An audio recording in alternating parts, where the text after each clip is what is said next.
कि कुछ देरी हो सकती है पहले ये समझने में कि कब तक किसकी सरकार बन रही है वो स्पष्ट हो पाए हमारे सामने? देखिए, मुझे लगता है कि देरी जरूर होगी। अगर आप पिछले कई चुनाव को देखें, अगर विधानसभा के चुनाव को, तो जिस तरह से एक समय में 2 साल पहले जिस तरह से जितनी तेजी से चुनाव के नतीजे आते थे, उन सब नतीजों में अब देरी होनी शुरू हो गई है। पहले तकरीबन हमें 2-3 बजे तक तस्वीर साफ हो जाती थी, लेकिन आजकल वो 7-8 बजे तक चलता रहता है। आज जिस तरह से कोविड प्रोटोकॉल के तहत काउंटिंग होगी, जरूर चुनाव के नतीजों में देरी होगी। मुझे लगता है हम आप सबको देर रात तक बैठना होगा अगर हमें पूरे चुनावी नतीजों को जानना है। जरूर देर होगी।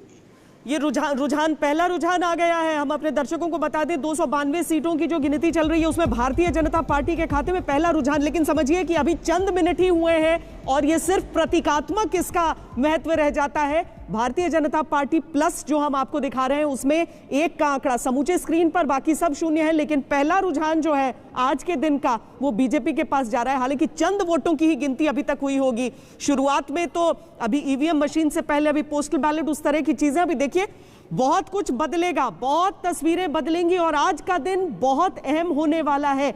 हर राज्य की तरफ नजरें जरूर रहेंगी, लेकिन पश्चिम बंगाल इसीलिए अहम हो गया है क्योंकि वहां की राजनीति में आज से पहले इस तरह का मुकाबला और बीजेपी का इस तरीके से उभरना नहीं देखा गया था। पर क्या वो सिर्फ लोकसभा चुनावों तक सीमित रहने वाला था? या देखिए दूसरा रुझान भी बीजेपी प्लस के पास ही अभी इस पूरी स्क्रीन पर, और असम में भी बीजेपी के पास पहला रुझान जाता हुआ, बंगाल का पहला, और अब तृणमूल के पास भी देखिए। इसीलिए इसी तरीके से चलेगा। ये सांकेतिक महत्व वाला रुझान है जो हमारे सामने इस समय है। इंतजार अभी आपको लंबा करना पड़ेगा, लेकिन चेहरों पर जो खुशियां हैं वो इसके साथ ही बनती बिगड़ती रहेंगी। कांग्रेस के पास भी असम में 2 इस समय रुझान के तौर पर जाते हुए दिख रहे हैं, लेकिन जब तक तस्वीर साफ होगी, कम से कम 1 घंटे बाद आप थोड़ा थोड़ा समझना शुरू कीजिए। 2 घंटे 3 घंटे तक हम कुछ मुकम्मल कहने की स्थिति में रहेंगे। लेकिन अब ये जो दिलचस्प मुकाबला था, जो कांटे का मुकाबला था, उसकी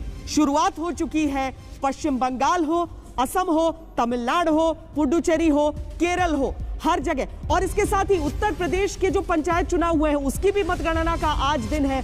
वहां पर भी आज काउंटिंग हो रही है और उसकी भी जैसे ही खबरें हमें मिलती हैं हम आपके सामने जरूर रखेंगे। लेकिन यहां आज की चर्चा में सबसे अहम जैंतोदा हो जाता है पश्चिम बंगाल और ममता बनर्जी अगर मोदी विरोध के चेहरे के तौर पर सबसे बड़ा चेहरा इस देश में नजर आती रही हैं, तो आज उसकी भी परीक्षा की घड़ी हो जाएगी। जयंत,